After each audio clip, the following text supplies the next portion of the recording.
Yeah.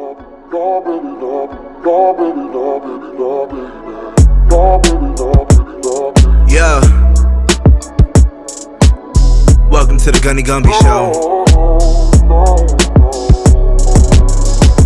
I can do it all, I will never fall. It's the Renaissance, you know that I got the mother sauce, man. You know I'm the boss, I know what it costs. Have you what a loss? I'm so versatile, yeah, I'm a Renaissance, man. I can do it all, I will never fall. It's the Renaissance, you know that I got the mother sauce, man. You know I'm the boss, I know what it costs. Have you what a loss? I'm so versatile, yeah, I'm a Renaissance, man.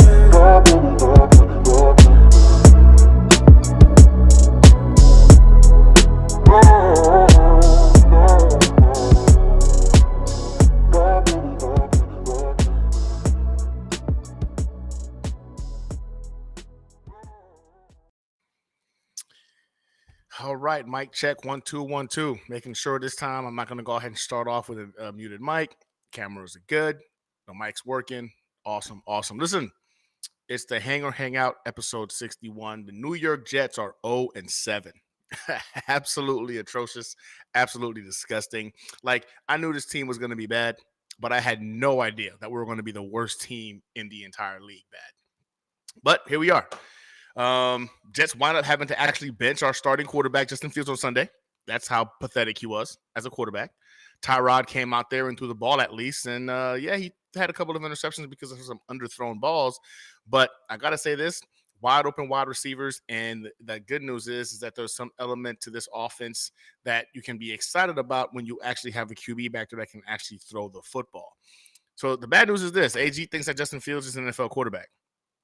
Good news is it looks like maybe Engstrand might have a little bit more in his bag of tricks that we weren't aware of. But first, before we kick it off, I want to go ahead and say congratulations to Miguel Padilla.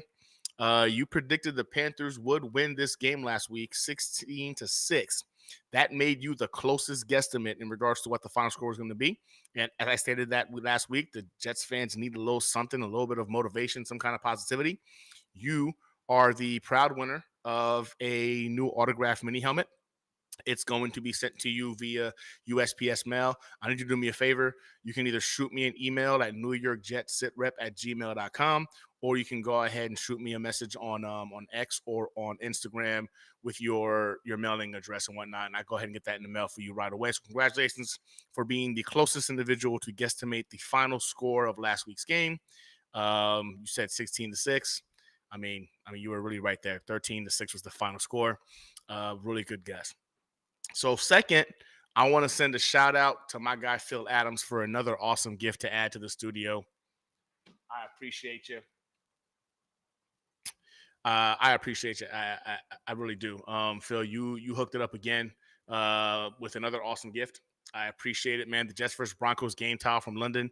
I appreciate you, man, because you also sent me one the last time the Jets were in freaking London, which I have hanging back there proudly. I got to find a spot for this one. And I think you might be right, man. It might turn into collector's items because the way the Jets are playing, they might not have a chance to go overseas for much longer, which, again, would make sense. But just like the flag you made for us, I really appreciate you, Phil. Good looking out, man. This is awesome. Thank you so much for thinking about me over there overseas. So I see we're starting to get some traction in the chat. Appreciate you guys. Johnny Boy, what's good? 0-7. I know, absolutely gross. I would have never guessed that we were here. And now Tyrod, of course, has a knee injury. Shouldn't be a surprise. You know, this is just the way things would work out for the New York Jets. But yeah, man, before we go ahead and get really, really going, we gotta talk about what we gotta talk about tonight in the hangar is about Woody going off, Justin Fields' inability to play quarterback, AG's incompetence as a head coach, and, of course, Engstrand opening up his playbook. But first and foremost, I want to welcome my boy Tigo, who warned me about Justin Fields, who I didn't want to listen. I wanted to believe that Justin Fields was that dude, that he was going to surprise us. Tigo told me about this over and over. We debated about this on this channel. We debated about this in our group chat that we have on Twitter. And yet, here I am saying, Tigo, you were right. I appreciate you, man, for chopping it up with me and coming to hang out in the hangar. What's good, Tigo? How you doing tonight, brother? I'm doing great. I'm not going to let this Jets team keep me down. I enjoy talking about unfortunately, my favorite football team, and I don't care about the situation that we're in. I love hanging it out with good people, having good times, and that's exactly what the Hangar Hangout is. It's good people, good times. 100%. So let's have a good time. I feel you, brother. And listen, man, I will say this. The one thing about the New York Jets that remains true is they've brought a lot of the fan base together, man. I would have never met you if not for the New York Jets. You know what I'm saying? Our group, a lot of individuals right here in the chat, being able to go ahead and engage and interact with y'all. We can at least give the props to the Jets for making that feasible. We love this team. They might not love us back, but at the end of the day, we're all here as battered fans of this franchise, and we're going to continue to be fans of this franchise. Appreciate you for coming on, dog. A lot to talk about tonight, man. And I mean, I guess really we got to kick it off right from the jump, man, with Woody. So Woody came out this week and answered some questions about his team and their current record. He decided to go ahead and provide more detail, I would say, than necessary. But this is what he had to say about his quarterback or about his team in general when asked, right? So this is Woody Johnson. Apparently they're doing the owners meeting this week, wherever they're at. And he was stopped and there was some questions asked. And this is what our boy Woody Johnson had to say about his current thoughts of the New York Jets. What's your confidence level in Aaron to turn it around? Well, it looks like he's turning around parts of it. You know, it's hard when you have a quarterback with, with a rating that we've got. You know, I mean, he has the ability, but something just is not jiving. But if you look at any head coach with a quarterback like that, you're going to see similar results if you go across the league. You have to play consistently with, at that position, and that's what we're going to try to do for the remainder of the season. So what gives you hope then? I just think defense, special teams are doing better. Defense is pretty good, and if we can just complete a pass, it would look good. We got to complete some passes. You got to convince them that you can do something. Otherwise, it's hard to have have a game that you could win. What do you say to the fans who've lost hope? I mean, I know it's. Yeah. So that was Woody Johnson. I didn't want to go ahead and misquote him. I didn't want to go ahead and post the Twitter excerpts and you not be able to see I wanted to put this live so you can hear it yourself. That wasn't AI. That was Woody Johnson when asked about the current status of the New York Jets and how he felt about the team. And yeah, listen, man, that's crazy to me, man. Listen, I'm gonna say wild. It beyond crazy to me, and we get it.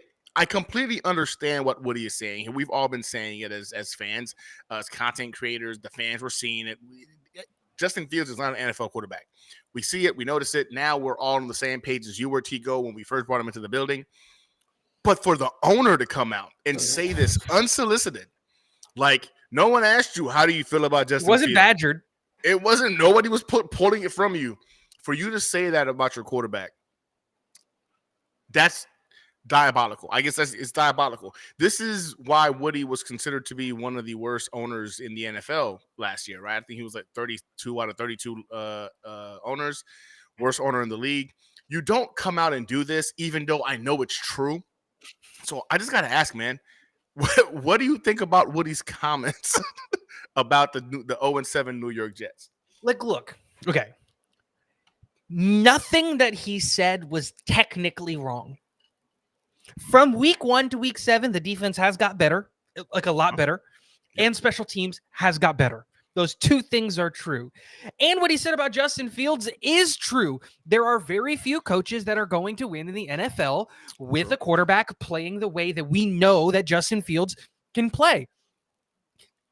But like, dude, you still got to sign that man's paycheck. Like, that's the crazy part. It's not wrong. You're not wrong in saying it, but you're not the guy. Me and you, Gunny, all the time. Me and you, we say it. If you're on the Twitter spaces, I'll say it every week. Before the season started 3 months ago, I was screaming it from the mountaintops. Justin Fields is not a good quarterback. We're not going to win games with him at quarterback. You and I are not billionaire owners of NFL franchises. Like, dude, that's insane. Like, is he wrong? No, but you're not the guy that needs to say that. Yeah, no, I won't lie to you, man. When I first heard it, and of course I'm over here laughing because I was at work when actually this came out, and I happened to see it popping up on my X. Oh my God, Woody Johnson says, I'm like, what did he say? So of course I jumped on to watch the video real quick. And of course I laughed, right? Because again, he's saying stuff we've been saying for the last couple of weeks now. Again, you've been saying this since last year. The rest of us have caught up to where you're at in regards to Justin Fields, and we now realize this guy just ain't it. He's not an NFL quarterback. But for you to be the owner, and for you to say, and again, it was said without anyone having to prod it out of him. No one was saying like, hey, what do you think about Justin? No, they were just saying, hey, listen, you're 0-7. How are you feeling? And for him to go ahead and talk about, defense is doing good, special teams is doing good, but man, that quarterback is trash. You don't do that as the owner. And then what's crazy is now you're hearing that Tyrod Taylor's got a banged up knee. We all kind of knew after last week, like Tyrod was most likely going to be the starting quarterback moving forward. Like, we're not dumb. And of course, AG is going to play the game where he's not going to say anything. Well, we know it's Tyrod. But now his knees is flared up. And Justin Fields might get some snaps. We don't know. He might get some snaps.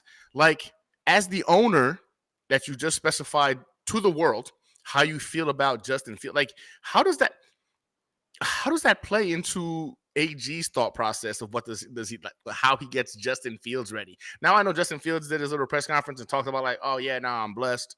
I believe in God. You know what I'm saying? Like, and again, I'm a Christian. I believe in Christ. I respect and love the fact that he's given himself to Christ as well. But you're a man at the end of the day. And at the end of the day, as men, you know what I'm saying? Like, we will take offense to people just talking about us in a negative light. It's just human nature. We're not perfect. We're not Jesus Christ, which is why we all had to go ahead and he had to sacrifice himself for us. Justin Fields is saying all the right things, right? Hey, you know what? I'm not bothered by it. He has his right to his own opinion. I'm going to continue to go ahead and try to get better, et cetera, et cetera. Like, I don't buy it. I don't think Justin Fields is being honest. I think there is some frustration there. I think there's some anger there. The question I'm wondering now is, I heard his press conference. I don't know if you heard of the press conference today, but it almost seems like he talked about like, man, I got the bag. You know what I'm saying? I'm playing a child's game and I got paid a bunch of money to do it. And it just kind of took me off a little bit when he said that, right? In terms of how he got paid. He's getting paid to play a child's game. He's not stressing about all the little things. He's off social media. Cool. But the lack of urgency or the lack of care for me, I think, hit me wrong in terms of how he's looking at this whole situation, where everyone who's a baller or a competitor around him is like, man, are you good? Are you all right? No, I'm straight. I'm fine. When you ask him what's good, I've given myself to God, and I got paid to do this. It's a child's game. I'm getting paid a lot of money to do this. People would love to be in my position right now. And it almost seems like he got his money, $40 million contract, $30 million guaranteed. And in his sense, he's done. He's made it. He's arrived. Like, he doesn't have another level to what his expectations were. Maybe it's just me taking it the wrong way. How do you feel about Justin Fields' press conference today when asked about, his current circumstances?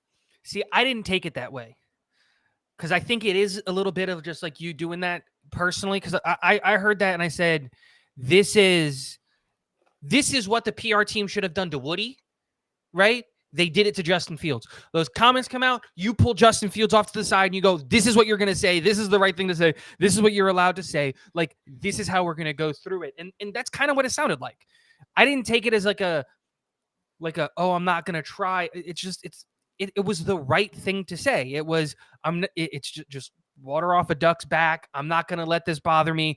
I'm a professional. Like, at the end of the day, I'm not going to stress over getting paid millions of dollars to play a kid's game. This is my dream. Like, that's the way that it is, right? And so I didn't necessarily take it as a negative on that front, but I did take this away from it personally, which is Woody. My biggest fear when the Woody comments came out was, you've just ruined the ability of Aaron Glenn ever having to go back to Justin Fields.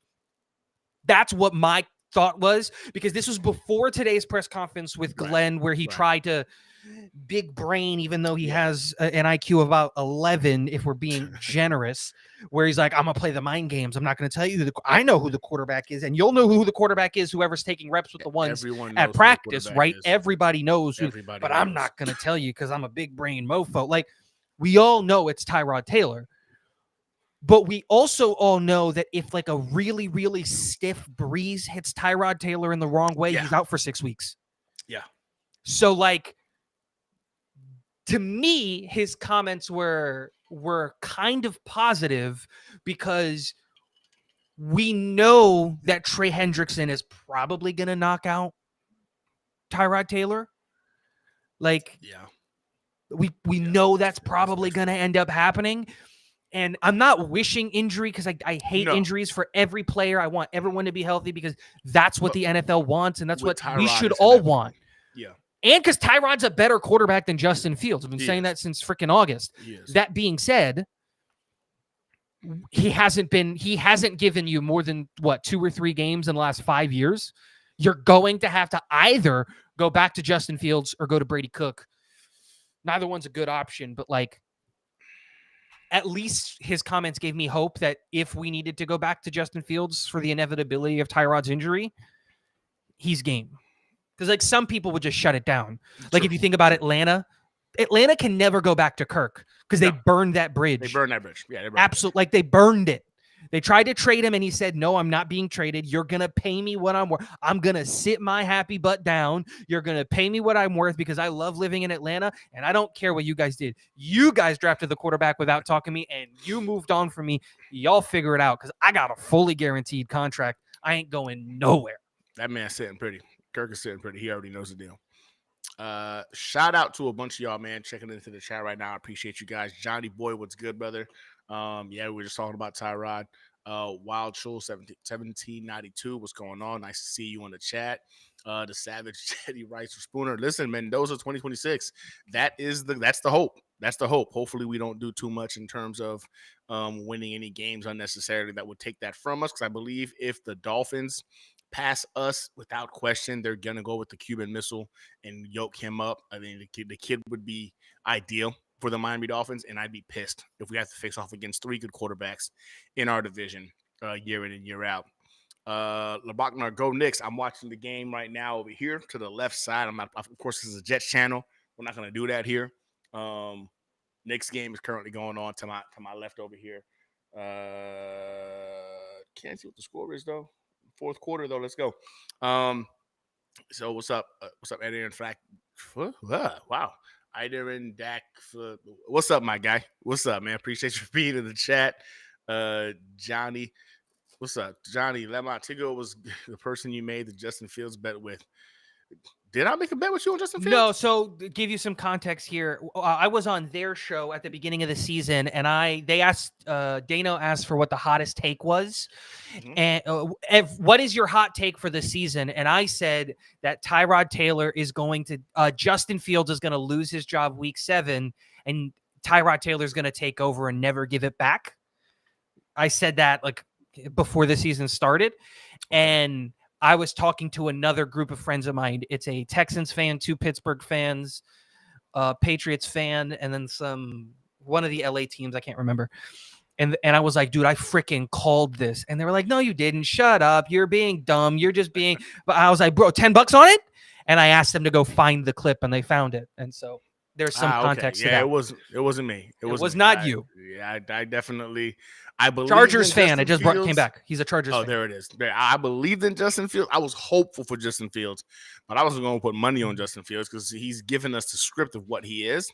I was just hoping that we were going to be the change for him. Ironic, of course, that the Jets would be the ones to finally unlock a quarterback's potential. That was just a homer in me trying to go ahead and make things work out. LeBron, I just bumped the volume up on both our mics on this end, so hopefully you're hearing us better now. That's Tigo there. Savage. Fire sale. Got multiple firsts and other picks as possible. 2026-27 draft classes are stacked.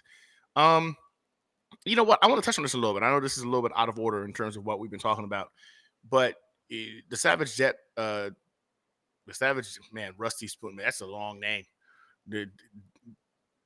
what do you think about the Jets trading individuals right now to stack up draft picks? I feel like there are some individuals that just make sense too because we're not close, man. Everyone's for the Jets sale. aren't close. I think at this point, I wouldn't say everyone because I believe if you're going to go ahead and draft a quarterback, you don't want to throw him into the fire on an offense with no weapons. I think you keep some guys like the Garrett Wilsons of the world. The offensive line stays intact. Brees Hall for me, man. I love Brees, but again, this is a guy who you can already sell when he's doing these press conferences. He's defeated. He's ready to move on, I think, too, personally. On the defense side of the football, you got Quinnen Williams, man. You got JJ. You got Quincy Williams. These guys Will are McDonald. up there in age. You know what I'm saying? Will McDonald. Well, Will McDonald is still young.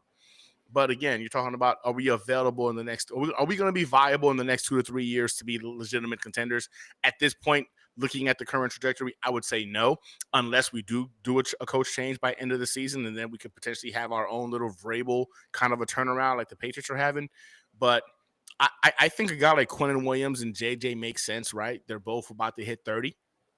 And the Jets are, I think the Jets are at least 2 years away, man. At least 2 years away. And I'm saying that with a heavy heart because I love JJ and I love Quinnen, two of my favorite players on this roster. But in terms of where we're at and how we need to get better, is it feasible in your mindset that we would trade two of our stars, like a Quinnen or JJ? And is you said everybody's on the trade, or do you mean everybody like everybody on defense and offense, or just So everybody on to be clear, when I say everybody's for sale, I mean the guys that you could theoretically move on from. I think it'd be very difficult to move on from a guy like Sauce Gardner. I think it'd be very difficult to move on from a guy like Garrett Wilson. And I'm not advocating for those things. It's because we just paid them big money. Right? I'm not saying you should move on from those guys. I don't want to move on from those guys. But what I am saying is there are guys on expiring deals that you might not, probably aren't bringing back. So, like, for example, Quinnen's not extending here. Trade him to Dallas for a second-round pick. You took JJ's fifth-year option. That is a 14-ish fully guaranteed fifth year, but you're not going to give him a contract after that. So trade him. Will McDonald. I love Will McDonald, but if you can get a second for Will McDonald, trade Will McDonald. Brees Hall, you're not extending Brees Hall. So that to me is like there's a lot of people aren't bringing up this name, but like John Simpson is a guy that like if you're not going to extend Simpson, you got to trade him because he's on the last year of his deal. And so there are a lot of guys in this situation where you have to have that conversation of like, who are we trading? Who are we keeping? What does that look like? Because if a guy's on an expiring deal and he's not in the plan moving forward, trade him. And the big names that come to mind, JJ, Will McDonald, Quincy, Quinnen, Michael Carter II, and then John Simpson are the two guys. I can hear you. I'm just going to get the door real quick. Yeah, do you think? I think that's fair. I think when you look at that list right there, it makes a lot of sense, man. Honestly, man, I wouldn't even be opposed to, and this is gonna sound crazy because again, I loved the kid, but I feel like in terms of impact, game changer, I don't know if he's that guy. I wouldn't even be opposed to hearing some trade offers for Sauce Gardner. And I know we just paid him, you know what I'm saying, top corner money, but Sauce Gardner at the end of the season is going to still be a top 5 cornerback in the NFL. Like I know we're chopping up on him right now because when he makes a mistake, it seems to be when we just can't afford to make the mistake. And mind you, we're the only team in the NFL that has to have our defense play perfect in order for us to have a chance. So I think that's why the expectations are so much higher for a guy like freaking Sauce Gardner. I mean, I think Sauce would definitely warrant a couple of ones.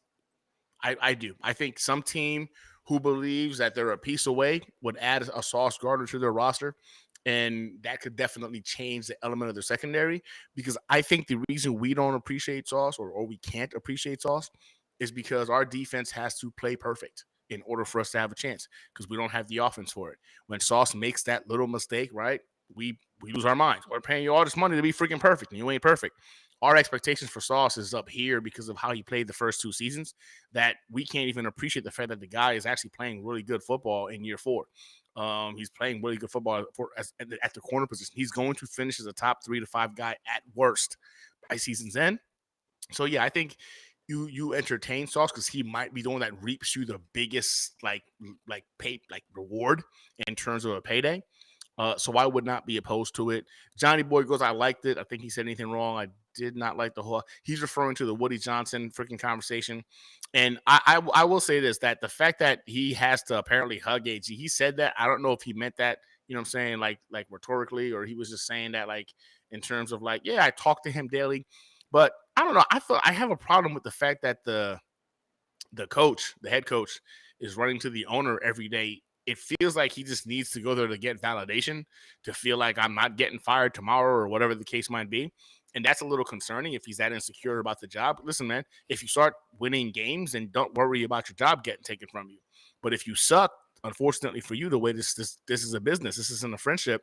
And it looks like AG might be pulling on the friendship or the heartstrings of Woody because he was a former Jet, to go ahead and make sure he's got job security. I'm with you. I'm with it, Johnny. How do you feel about the comments made about hugging AG every day? I don't know, man. I don't care about what Woody said all that much. Like in terms of like, I think he's just trying to, like, for all the people that are saying like, oh, we got to fire like Glenn. Like, can we stop with that narrative? It's not going to happen. Woody has never one and done to head coach ever. And the one redeeming quality, which is a double-edged sword that Woody has, is loyalty. He gave Robert Saleh 1 year too many. He gave Gase 1 year too many. He gave Bowles 1 year too many. Like, he gave Joe Douglas 1 year too many. Like, Woody is always the guy who's going to get rid of the guy 1 year too late. He's going to give whoever it is that he hired the benefit of the doubt. So, like, I don't necessarily care about that comment because it's just him trying to say, I back my guy. That's my guy. I'm backing my guy, right? I don't think you should be backing him, but I don't necessarily think it's that way. I don't think AG is like running up to Woody to try to get his validation or anything like that. What I do hear that is concerning is, why is it that every press conference Glenn needs to name drop some Hall of Fame coach that he has on speed dial? Bro. That's, to me, is a way bigger. Like, dude, are you the head coach of this team, or is Bill Parcells the head coach of this team? Are you the head coach of this team, or is Sean Payton the head coach? I thought, like, why is it that you got to call Sean Payton? Like Gunny, you and I are friends. Yeah. And I've reached out to you about certain things that I needed help with in life. A year or two ago, I had a buddy that needed help with getting out of the Army and had something like that. And my process was a lot different than a lot of people getting out of the Navy. So I was like, bro, he's trying to get out. How does he do this? Can you help me with this? I don't know. And we do that. Yeah. Up until now, I didn't say like, yo, I got Gunny on speed dial. He's gonna help me. Like, no one needs to know that. Like, no one needs to know the inner workings of like, they don't need to. Yeah, we talk daily. They don't need to know what we're talking about. I don't need to name drop you. I don't need to name drop the Buffalo Jet fan, Dom C of the Project. Like, I don't need to name drop these guys because there's no point in it. It doesn't do anything but make me look like someone who's going after attention and trying to be like, big up me. Look who I'm friends with. Yeah. Like, are you the guy or are you the entourage? Yeah. Because I'd rather be the guy than the guy in the back going, yeah. You know what I mean? Like, are you in the music video just going like, too tight? Like, is that you? Backup dancer. That's him. Look, I'm glad you brought that up because AG was definitely on my list of conversations for today. And listen, I'll be the first to admit, man, with the hiring of Aaron Glenn, and I would admit I wanted Mike Vrabel. I did. But we talked about this. The moment they fired Gerard Mayo, we already knew that job was already Vrabel's. Before it was announced. The moment they said Mayo was fired, we were in our group chat. We were like, oh, there goes Vrabel. It's done. Even though we had the meetings, it's done. We already know that's a formality. They're firing freaking Mayo because Vrabel's got the job. We knew that from jump. Yep. So AG was number 2 on the list. I was a fan of the AG hire. Ben Johnson, I think, was my number 3 choice only because I look at the dude, man, and I wouldn't follow him into a burning building. He just doesn't do it for me. But again, that's neither here nor there. I'm thinking military mindset, vice football mindset. So the hiring of AG made sense. You know what I'm saying? A guy who wanted to be there. He's a homegrown talent, right? He was a New York Jet. Has the pedigree of all the coaches you're referring to on his resume. I felt good about it, man. I really did. But we're 7 weeks in, and I truly believe we have one of the most incompetent coaches in the NFL running the New York Jets. I believe that Aaron Glenn is a good coordinator, right? That some people are made to be. Look at Saleh right now. Saleh's back with the 49ers in his natural habitat, his natural role of being a coordinator. The dude is happy. The defense is killing it. Even when they had to have all a bunch of young guys come out there and play, the defense is dominating because he's in his element. AG is not in his element. He has not shown us a single thing this entire season that makes us believe when you watch him pretend to be head coach of the New York Jets, that he's got things figured out. I mean, the time management has been a joke. Back-to-back weeks, you're talking about you need a score, you're down, throw for a Hail Mary going into the half. He doesn't even know how to go ahead and call a timeout. The dude looks completely lost, and then you just said it beautifully. Every time he gets in front of a podium, oh, man, I spoke to Bill Parcells this morning. I spoke to Sean Payton. We don't give a shit, man. Why are you calling these guys that are not currently the coach of the New York Jets? And why are you calling Bill Parcells? He hasn't coached in the NFL in how many years? Like, you're calling these I get it, great in their day dinosaurs to get information on what are you doing? Because it's not working. We're not seeing it on Sundays. And every freaking week apparently is their best week of practice yet. AG has lost my confidence in terms of his ability to play this role, and not because he's a bad guy. Love AG, man. I was hoping he was going to be successful. But you can clearly see when someone doesn't have it, and as Jets fans, unfortunately for us, we've seen a lot of bad football, so we know what incompetent coaching looks like. I don't even know if we could put AG in the incompetent mark because some of the stuff that he's shown us has been – I'm talking about like pee-wee football stuff that you're aware of. Stuff you're taught in middle school, you should be able to go ahead and handle at this level. And he's completely lost. So you brought up AG. That's how I feel about him. I personally believe he should get the Mayo treatment, one and done. And you bring in a guy like Gruden next year. Hell, bring me McCarthy or anybody else that's done it before, I'm on board with, preferably an offensive-minded guy. Say a realistic name. This is the thing, right? Okay, you're going to fire Glenn. Okay. I don't think it's going to happen. Ryan. I don't think it's going to happen because Rex is going to Miami, right? That's the expectation. Rex is going to Miami. Rex would come to the Jets before Miami if we give him but you don't want Rex. You need an offensive mind. You're going to go from a defensive coach to a defensive coach to a defensive coach and another guy who hasn't coached in the NFL in over, almost a decade now? And outside of the 2 AFC chip games, what success does Rex have to point to? You know what I mean? It's not much. But you're Mike McCarthy. Let's say you're Mike McCarthy. Because that's a realistic name. I hate when people bring up John Gruden. John Gruden will never work in the NFL again. That's absurd that anybody – he is actively suing 32 of 32 NFL owners. Are you going to hire a guy that's actively suing you, trying to get to leak your DMs? Listen to this. I look at the Brian Flores situation. We said the same thing about Brian Flores. He was done in the NFL. No, he's suing Miami. He's suing Miami. There's a difference. He'll never work for Miami again. There's a difference when you're suing Miami versus when you're suing the NFL. That's a completely different bag of worms, dude. He's already winning. Like he's already winning, right? So then you're gonna add another lawsuit because you're gonna go ahead and what is it? The workers having a brain fart right now, but you're gonna go ahead and become prejudiced against him because of the fact that he fired you for wrong releasing. Like you can't in this climate. You really can't do that. If they're foolish enough to do it, then he's gonna be a very rich dude just chilling at home suing the NFL because he'll win again. He won't win the second time. I've had this conversation with a lawyer. You are under no obligation to bring in a guy for an interview. You are under no obligation to bring in him for an interview at any point in time. Now, if you bring in an interview and you go with somebody else, that's a different bag of worms, but you are under no responsibility if you're one of the 32 NFL teams to bring him in for an interview. Even if he publicly states, I want the job, I want to be in the interview. You have no obligation to do that. So you think John Gruden, a proven successful head coach in the NFL, will not have an opportunity to coach again in the NFL? Yes. And you know what? You know what proves that to me? Is because a guy who still wants to coach in the NFL will never work in the NFL again for a different set of reasons is Bill Belichick. Bill Belichick doesn't want to be at UNC. He wants to be in the NFL. He's trying to he wants to chase He wants to chase the all-time wins record, but again, he will never work I did speak to Paul Wildwave. Thank you. But like in the DMs, I asked him about this specifically. I did speak to Paul. And so, yeah, like you are under no obligation to interview. John Gruden's never going to work in the NFL again. It's absurd. Mike McCarthy, very rarely do head coaches get a third shot at it. And Mike McCarthy's not getting all that much younger. Is he really coming to the New York Jets for a rebuild? Let's say the Bengals job becomes available. You're not taking that job? That's a better situation than the Jets. Is it though?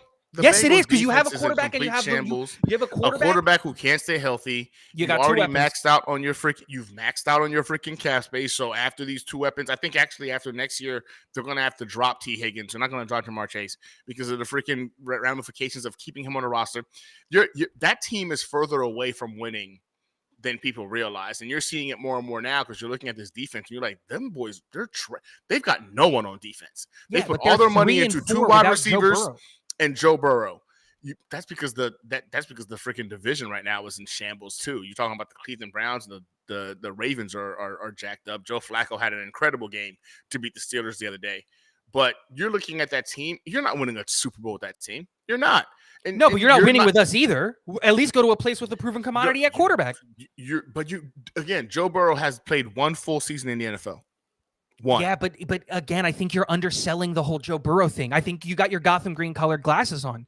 Mike McCarthy, first of all, let's not forget that was it the Adam Gase cycle or was it the Bull cycle that or was it the Salah cycle that we interviewed him? Which one was it? Do you remember? It was the McCarthy the first time. Salah cycle. The Salah cycle. Yeah, it was. Let us not forget that when we interviewed him and he walked out the door, that the rumor that immediately came out that was leaked by people inside the building was that they didn't like Mike McCarthy as a person. That if you look it up, because I might be wrong on this one, but I remember they were like they didn't like him at all. Like he was never in the running, and he was the right answer back then. Mike McCarthy was the right answer over Salah back then. But now, if you're Mike McCarthy, you're gonna be picky a little bit. That's the reality of it. So like my thing is I think the question shouldn't be, okay, fire Glenn, who's the next guy? Because I don't think that's gonna happen. The real question should be, what can we do? Because I think Wilkes is gonna get scapegoated. I think that's fair. I think Wilkes is gonna get. I think so. The defense has improved over the last 3 weeks. I agree with you. But I think that it's going to be Engstrand or Wilkes is going to get scapegoated. My belief is that I agree. My belief is that it'll be Wilkes. If that's the case, what can we do as the Jets to try and get Glenn as far away from the day-to-day operations of this football team mixed up so that all he does is do a horrible job at the podium and have to voice crack and have to make very, very little, like minor decisions in game? What can we do to get him to that position? Because I think that's a more interesting conversation than us sitting here debating on whether or not you want to give Klubnik the head coaching job or Joe Brady the head coaching job, or if Cliff Kingsbury is going to come to the Jets. Like, because those are the guys that are going to be in this hiring cycle that we're theoretically going to be able to have a conversation with. Because I don't think that any of the big guys are going to get fired, right? Like, the dream is you fire Glenn and you get Stefanski. That's the dream. But is that real? This is where I think like we've got a legitimate opportunity here, because you get the first overall pick. That holds weight. You get an offensive minded guy coming in here, being able to pick their guy. That holds so much weight. I agree. Now, you're right. McCarthy is older, but at the same token, he wanted the Jets job. He did for when he was in Green Bay, thinking about like he was done in Green Bay. He was thinking about the Jets job. Like, this is a long time coming. There's a passion there for him to come here and be the guy in New York. Now, I don't think with Mike McCarthy you're winning a Super Bowl. I really don't. I don't think that he's that guy. I don't think he's that coach. I think you can turn the ship around.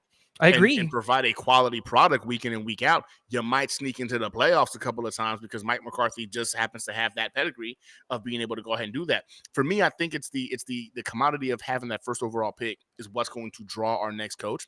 Now, if Woody goes, and I'm with you, I don't think Woody's going to actually fire AG. I want to make sure I'm clear there. I don't believe that AG is getting fired. I believe he's going to be here next year. I believe we're going to be back on this show or your show or some show talking about how, like, I can't believe we're doing this again and we're 0 and whatever or 1 and whatever at this time of the year with the quarterback, with whatever they're going to do in the offseason. Because I think this is perfectly said by Miguel Padilla. By the way, congratulations again, Miguel, for winning the autographed mini helmet, for being the closest guess to what the score was going to be on last week's game. You said 16-6. 13-6, man. You won. I appreciate you, dog, for participating in that giveaway. But you don't learn to coach in the NFL. This ain't on the job training, dog. Like, on the job training, OJT, as you and I both know, happens in jobs where you can't actually freaking like do too much damage, right? You're not gonna make me. I'm not gonna be an OJT pilot piloting freaking a bomber for the first time. It's just not how that works. Like, I'm not gonna be the guy, the main pilot, freaking piloting a bomber with nobody around because I'm gonna learn on the job and figure this thing out. No, that's not how that works. The NFL position, that head coach position, you should have already been kind of cultivated to be at this position. He keeps bringing up Dan Campbell's name like that's going to save him somehow. Oh, the Lions did this, that, and the other. Bro, those Lions teams, even though they freaking went 0 and whatever, those boys fought for tried to win games. They tried to win games actively. Every time he brings it up, it pisses me off because, all right, bitch, too, if that's the case, why are we seeing guys give up on the field? Why? If you're trying to compare the same scenarios, like, don't forget that Darren Campbell, when those guys were clawing and they had no talent, but biting kneecaps, to quote the great Glenn Campbell. Try and get sorry, Dan Campbell. No, you're good. Try to get wins, bro. It pisses me off when he starts talking about the Lions, bro. This isn't the Lions. These guys aren't playing for you like that. These guys aren't looking like you, like Dan Campbell. So AG for me has to go. You think he's gonna stay? Yeah. I want him gone. Let me be very clear. I want Glenn gone. Glenn was not on my list of guys I wanted hired. I don't know if you remember that, Gunny. We had this discussion. I didn't want Glenn at all. I didn't even want to interview him because I knew the moment he interviewed, he would get the job. Yeah, I knew the moment he interviewed, he would get the job, and I didn't want him. In a perfect world, this upcoming offseason, you fire Glenn, and I would interview the three big names I would interview if he gets fired, Kevin Stefanski. I would bring in Joe Brady, and I would bring in Cliff Kingsbury. Those are the three guys. Those are the three guys that I would bring in, and I would have at least a conversation with them. I am a little bit weary on Stefanski. I do give him a lot of the benefit of the doubt because of the Browns being, the Browns, right? The Browns, yeah. But they you also you've been there for a long time and it hasn't worked. So I am a little bit weary there. Joe Brady, that's a first-time head coach. There's always going to be a risk with that, right? And Cliff Kingsbury, I can look at what Washington is doing now and being like, oh, this is really, really good. But, like, I'm not going to forget Arizona or Texas Tech. Or Texas A&M, I'm sorry. Is it Tech or A&M? Where was he in college? A&M? No. Was it Tech? It was Texas Tech, right? Or A&M, right? It was. I'm not going to forget his time at Texas, insert suffix here, when he had freaking Patrick Mahomes. Like, you know what I mean? So, no, Texas Tech. I'm thinking Manziel. It was Texas Tech. You're right. They're all, it is Tech. They're all, there's a risk there.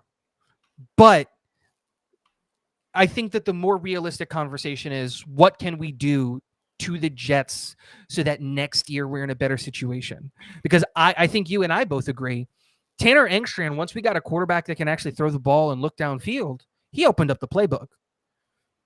Like, if it wasn't for him being surprised with how wide open Alan Lazard was and him being 45 years old and not being able to throw that far, that's a touchdown to Alan Lazard. And let's make it very, very clear. Alan Lazard is not a good football player. No. I have a 3-year-old that I think could run that route effectively and would make a better effort to go catch that ball than Alan Lazard did. And at least he's trying to move the ball downfield. When he opened up his playbook, you saw, I was like, whoa, there's life here. So, again, the conversation and the question is going to be, can you get to 1-1 right? And then when you get to 1-1, let Tanner pick his guy. If that's Mendoza, if that's Simpson, if that's Moore, whoever his guy is, let him make that pick. I am leaning Mendoza. I'm telling y'all right now, I understand the being scared about it being a 1-year starter, but Ty Simpson is that dude. I want to see the rest of the season and how it plays out. Out of Alabama? Out of Alabama. Yeah, Gunny, I can't do it. if you haven't watched him yet, I have. I'm not saying take him over Mendoza. All I'm saying is watch out because this kid's got the juice.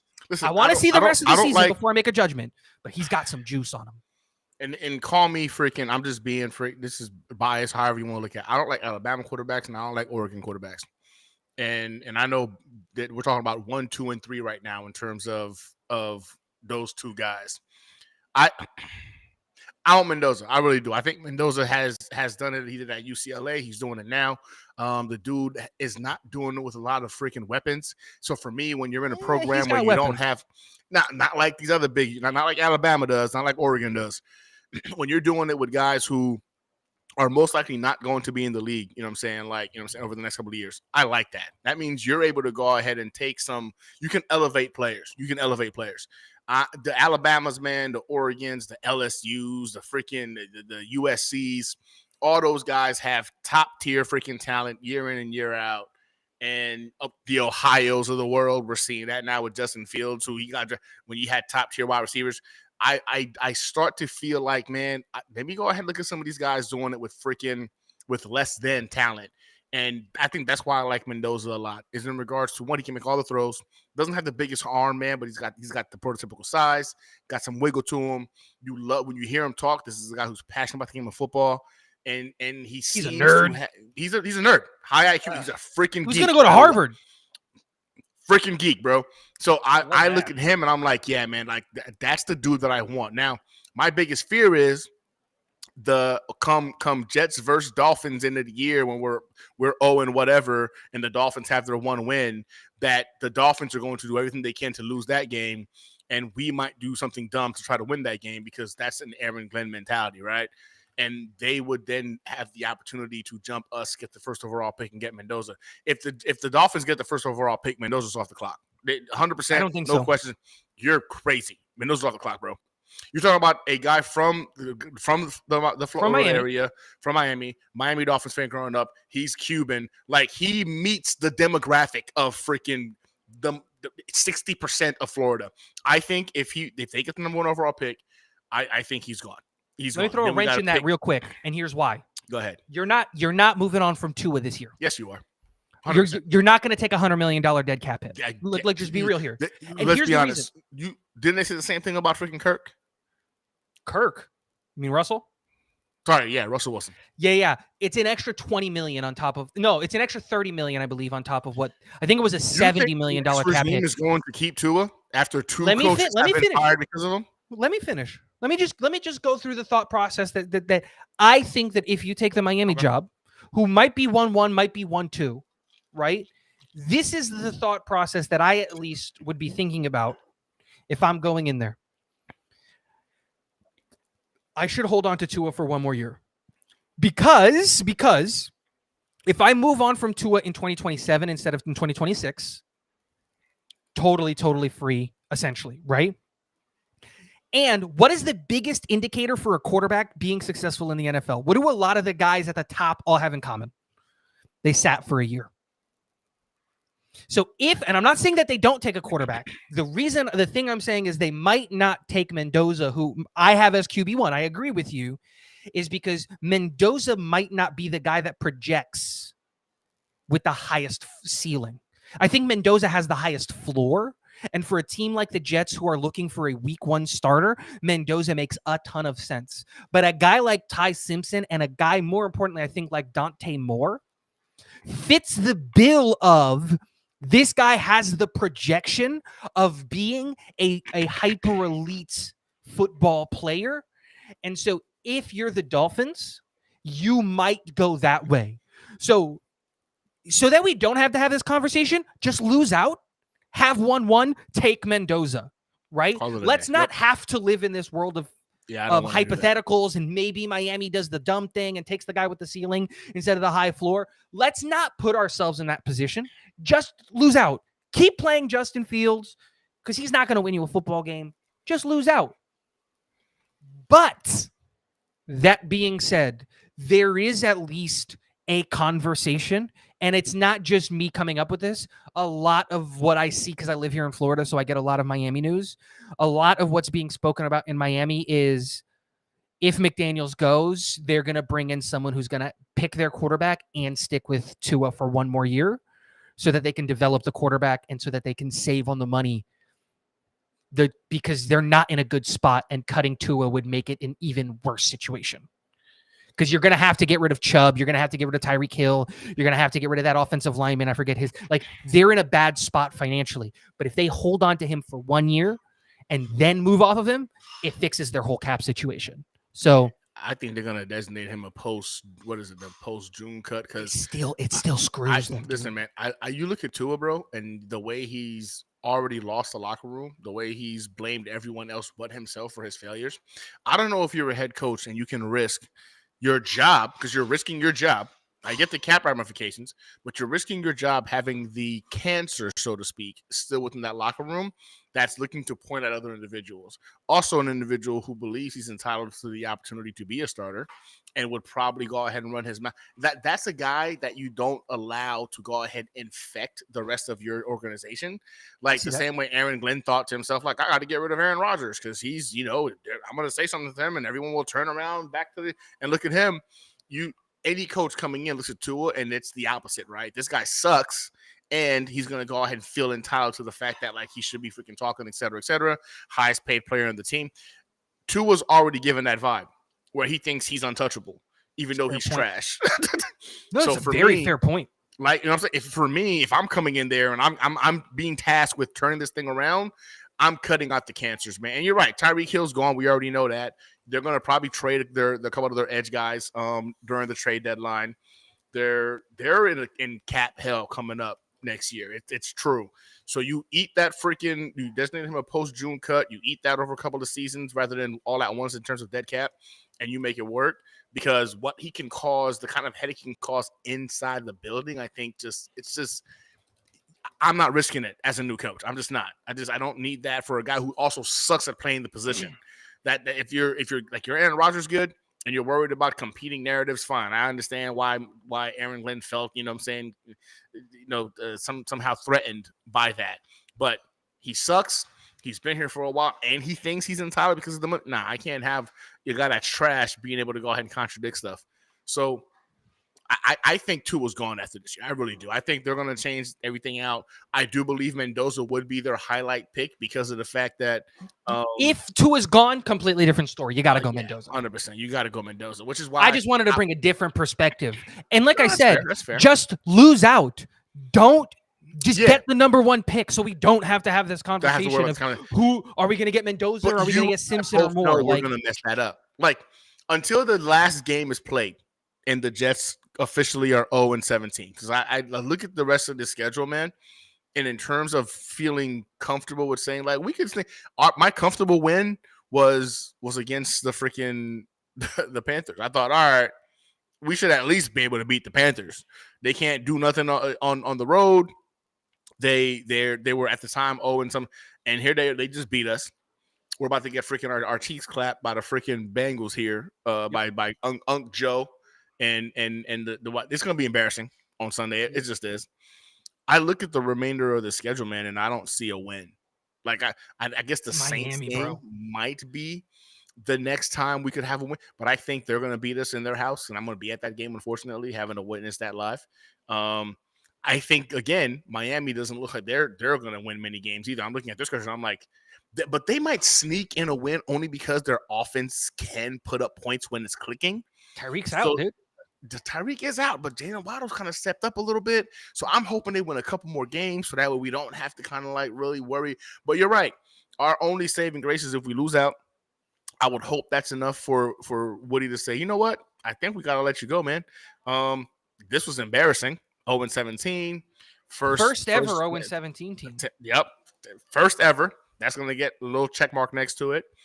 And if guys like Joe Brady or Kingsbury show interest, man, because you've got the number 1 overall pick and they think they can go ahead and do some things with that, and you've got some core pieces on your defense, your offensive line is pretty much built with some youth on it. Like there is a lot to like about this Jets team. There is. We're not 0-17.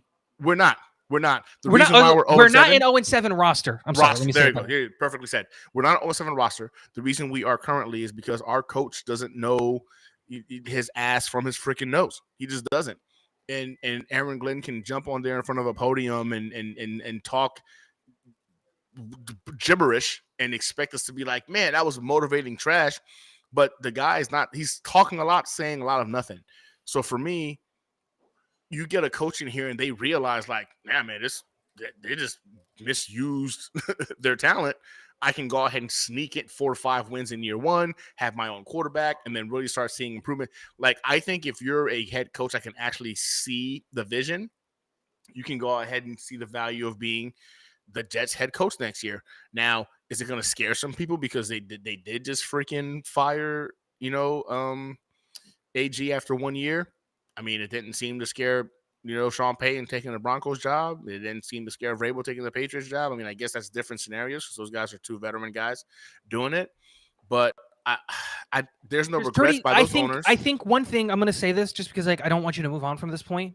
I think we need to stop with this. Is this going to be an attract? There are 32 NFL head coaching jobs in the world.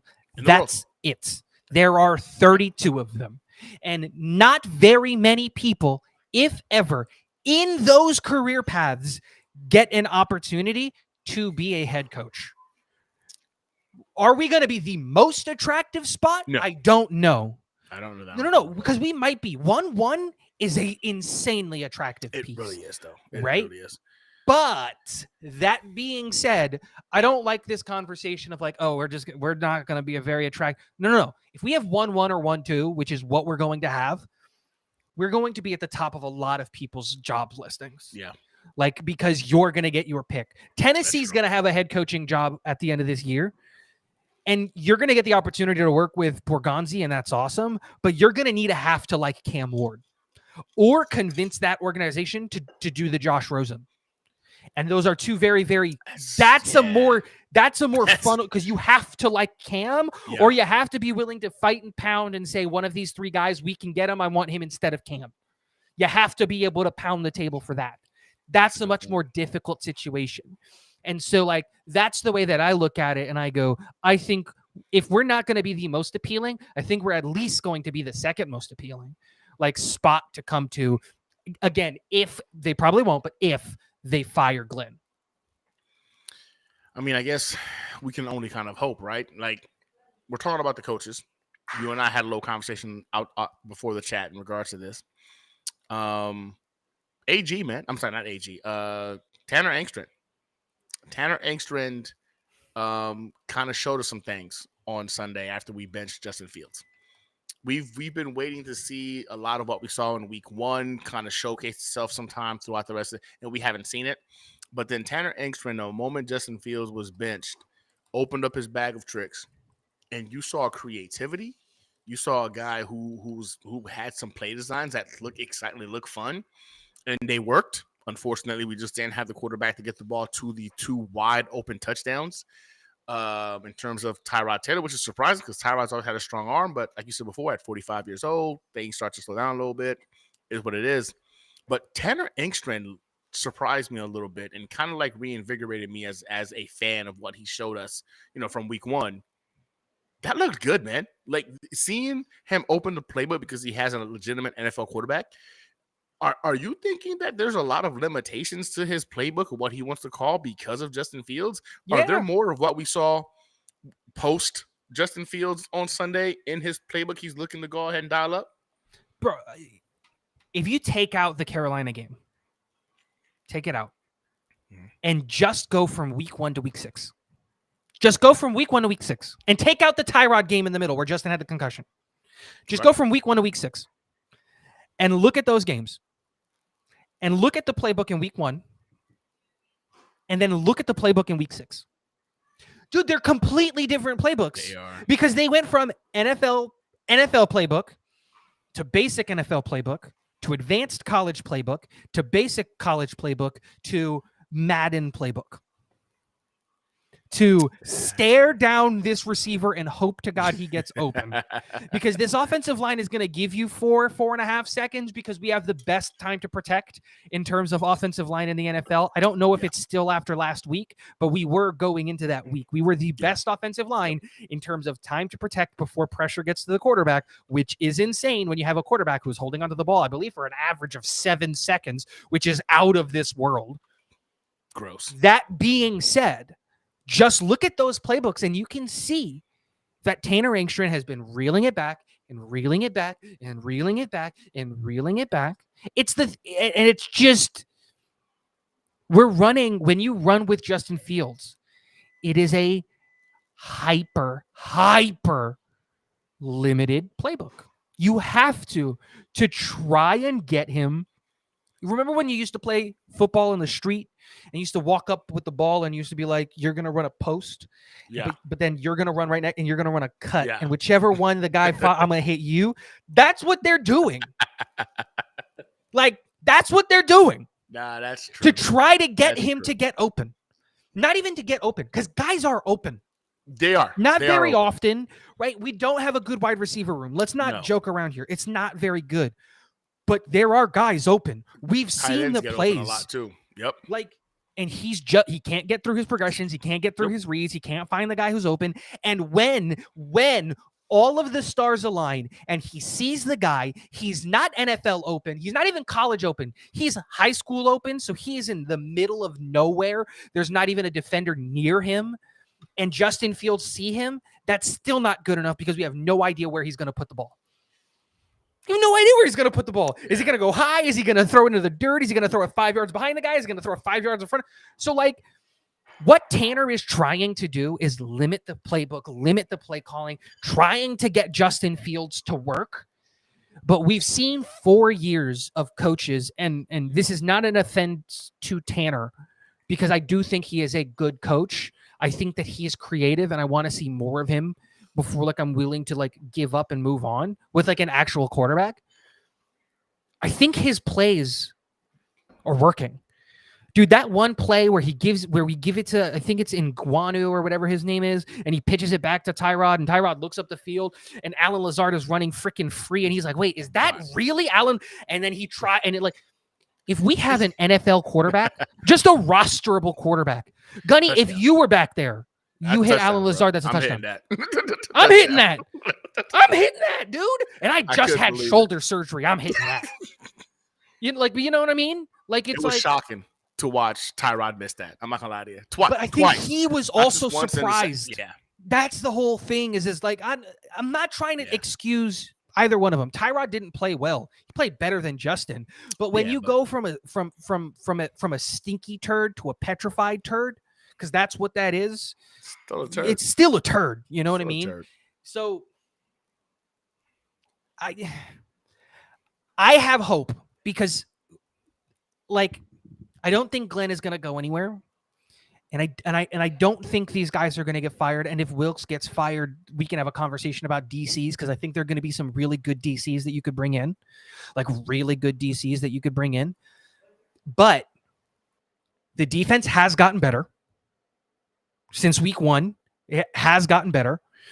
And the offense, when it opened up its playbook, when Tyrod was in there, looked much better. Much better. And Tyrod threw 3 interceptions, and he was still the better quarterback in the game. He threw 3 interceptions, and he still was by far the best quarterback in that football game. That's saying something. It's quarterback, right? He was actually throwing the ball. He was actually attempting to throw the ball. And that was way more than what we were seeing from Justin Fields. He tried to play hero ball, and we all know that doesn't work in the NFL. Not in the NFL. If Tyrod can go in there, this is, I think, going to be the next few weeks. Can he just operate on time and efficiently, like we know Tyrod, or we expect Tyrod to be able to do? And Kel makes a great point here. If with a quarterback that can actually process and get the ball out on time and effectively, if it still looks bad, now we got to have a conversation about Tanner. Right? But if it's still Tyrod making, like, dumb mistakes, like two of those 3 interceptions were on Tyrod. 100%. Like, just that's straight up just him making a bad decision. Right? Not even a bad decision. He just underthrew the ball. Like it just didn't put enough underneath it. Correct. You know what I'm saying? But like, if those are the mistakes that we're seeing, where it's just like, dude, the guy just can't get the ball downfield, or like, but if he can dink and dunk, and we can finally like go through a regular progression, and you start seeing the offensive playbook open up, that gives you hope. Because if you do get the Cuban missile, dude, he can process. He goes through all of his reads. He's quick. He's quick with real fast. Yeah. And he's probably the most accurate quarterback in college football right now. And he gets the ball out quickly and on time. So now you're having a different conversation, because now you have a young guy who's not scared about the same old Jets. There is a reason. I'm a realist, but there is a reason to have hope that this is just a flash in the pan, and that maybe Glenn, let me not say this, maybe that the people who are working for Glenn can turn it around. Right? But if he can take a step back and just be like the CEO, rah, not calling plays, not in the design of the playbook and that thing, because we all see those types of head coaches, there might be something there. Like, I doubt John Harbaugh is in the offensive meeting and he's a special teams guy. You know what I mean? He is the leader of that football team. And there may be, I'm not saying that he's going to be John Harbaugh, please. I want him gone. But maybe there's a world in which we take him out and we just say, dude, just don't say too much on the podium. Shut up and let the offensive coordinator and the defensive coordinator do their job. I feel that. Man. 0-7, man. 0-7. And let's be honest, we're looking at 0-8 because the Bengals are definitely not going to be an easy E1. Joe Flacco looked like he's got a little fire lit under his ass. Not to mention he was a prior Jets quarterback, so apparently he's going to come in here and embarrass us the way he did the freaking the Steelers. 400 yards. That's get insane ready for to it. me. Yeah, it's going to be ugly. It's going to be ugly. Yeah. I am definitely putting money on the Bengals to embarrass us on Sunday. It's just until we see otherwise, until we have something to believe in, and when it comes to this team, I just don't see a scenario, man, in which there's a game left on this schedule that we have a chance at winning, and that's just frustrating to have to even say out loud, but that's just the reality of it. Ah, man. All right. Well, that's an hour, bro. An hour plus. I appreciate your time, dog. Appreciate you for jumping on. Miguel, I saw you ask a question in regards to how do you get the information. So either shoot me your address on Instagram, on on Twitter, or you can go ahead and send it to NewYorkJetsSitRep@gmail.com, and then we can go ahead and get that out to you here, hopefully by the end of the week.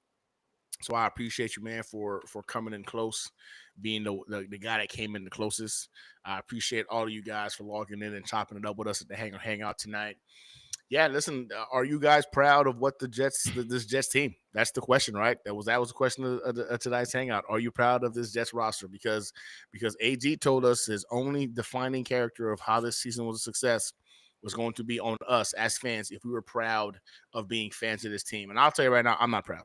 This has been embarrassing. It's been some of the most embarrassing football we've watched in a very long time.